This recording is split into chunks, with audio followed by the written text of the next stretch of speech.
15 जून को चीन की सेना ने 20 भारतीय सैनिकों की निर्मम हत्या कर दी।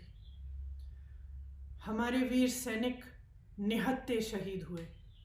उनकी शहादत हमारे देश के लिए हुई, हमारी सुरक्षा के लिए हुई, हमारी अखंडता के लिए हुई।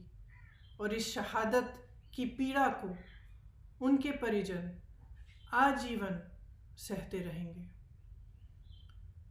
ये एक दुख है जिसे मैं अच्छी तरह से समझती हूँ अपने अनुभव से। एक गर्व भरा गहरा दुख होता है। इसकी जिम्मेदारी हम सब की है, क्योंकि हम इस देश के नागरिक हैं और इस देश के नागरिक होते हुए हमारी जिम्मेदारी बनती है कि हम इस शहादत को व्यर्थ न होने दें, कि हम इस शहादत का पूरी तरह से आदर करें। प्रधानमंत्री जी के बयानों से को सुनकर कई गंभीर सवाल उठे हैं और इन सवालों को उठाना हमारा फर्ज बनता है, सिर्फ मेरा नहीं लेकिन आपका भी, क्योंकि इस देश को जानना चाहिए कि जब प्रधानमंत्री जी चीन के नेताओं के साथ दोस्ती बरत रहे थे तो कैसे समझौते हुए, कौन सी बातचीत हुई जिसने आज चीन को ये हिम्मत दे दी कि वे हमारी ज़मीन पे कब्ज़ा कर पाए।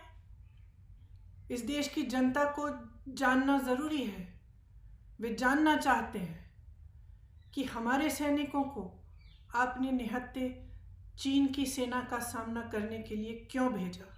जिस धरती पर वे शहीद हुए वे भारत माता की धरती है, इस देश की धरती है, हमारी माँ है। आप उस धरती को चीन को सौंप नहीं सकते। हम ये होने नहीं देंगे। ये देश जानना चाहता है कि हमारी इस धरती में चीन की सेना को आने की इजाज़त किसने दी, कैसे आए, क्यों आए। ये सवाल पूरा देश कर रहा है।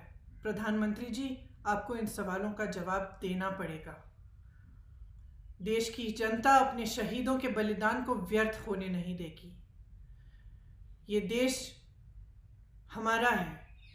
इस देश की धरती में उन शहीदों का खून मिला हुआ है। इस देश के लिए हजारों शहीद हुए हैं। उनकी शहादत पर राजनीति करना पाप है। हम इस पाप को नहीं होने देंगे। उनकी शहादत का निरादर करना पाप है। हम इस पाप को नहीं होने देंगे।